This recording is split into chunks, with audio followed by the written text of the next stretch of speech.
che è l'89 l'anno in cui pubblichi il primo libro.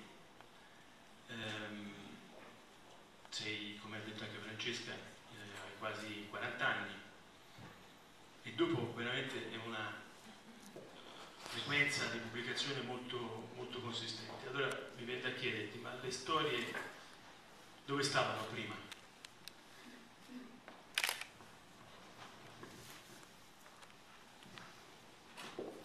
So, as Francesca said, in 1989, where you were almost 40 years old, you published your first book.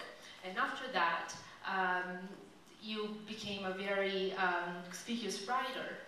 So, what were the stories before, your stories before you were 40 years old? Beh, ho avuto la fortuna di nascere in una stanza piena di libri. Nel poco spazio di quella casa dell'infanzia a Napoli c'era una stanza che non era di nessuno di noi della famiglia, era la stanza dei libri.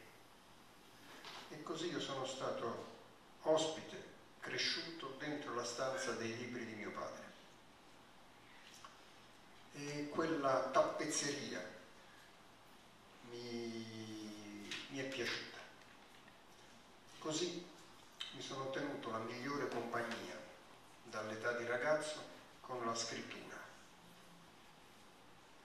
E scrivevo, poi buttavo quello che scrivevo, perché mi sembrava che bisognava fare spazio alla nuova storia.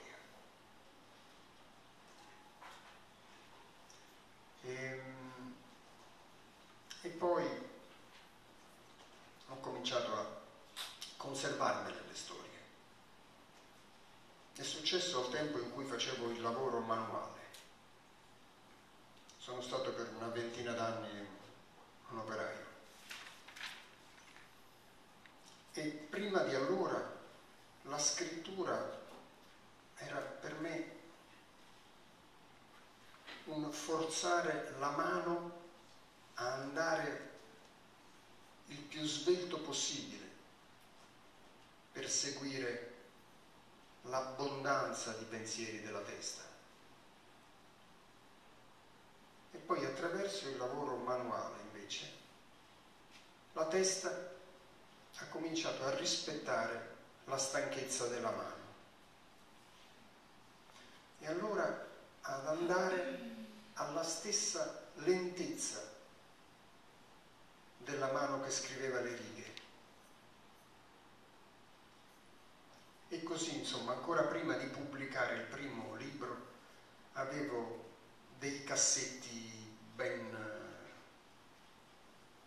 imbottiti di pagine e di storie.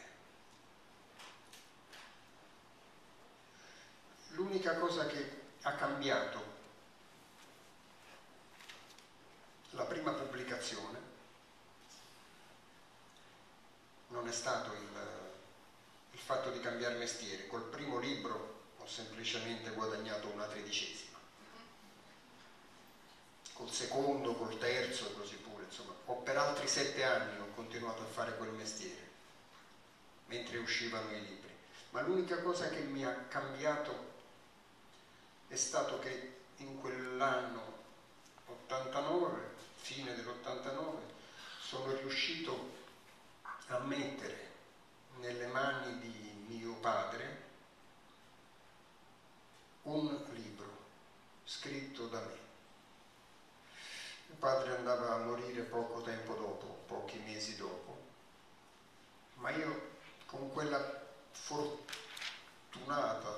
fortuita pubblicazione sono riuscito a dargli un'idea di una possibilità diversa del figlio che aveva perduto a 18 anni, del figlio che era diventato così a lungo un militante rivoluzionario, perché questo era l'ordine del giorno del 1900, e poi da tanto tempo, da tanti anni già, un operaio.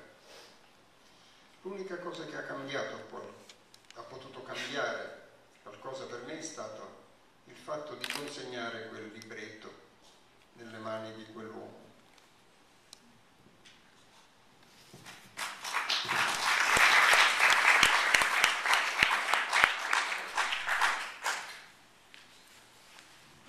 I've been so lucky to be born in a room full of books. We didn't have a big house, but we had a room that didn't belong to anybody. It was just a book room. So I was a guest in my dad's book rooms. I liked that tapestry. Books were my best company when I was a young boy. And I wrote even as a boy, but I threw away all my stories because I needed to give space to the new story. Then at some point I had started to keep them. For 20 years I was a laborer.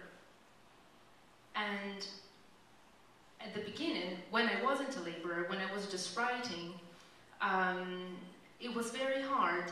I had to force my hand into going faster and faster to follow all the thoughts that populated in my head. Then, when I started to work, to do manual work, my head began to follow the pace of my hand because I was physically tired. So, when I actually started to publish, I already had a drawer full of stories. There was only one thing that changed after my first publication. You know, for 7 years after my first publication, I kept on being a laborer, a worker. Basically, all I earned was a month's salary. But in '89, the only thing that changed was my ability to put into my dad's hand the first book that was published, and I was its author. My dad died only a few months later. So that book, seeing that book that I had published, gave my dad the possibility of seeing a different future for a son, for that son that he had lost at 18 years old and that had become a political activist and then a laborer.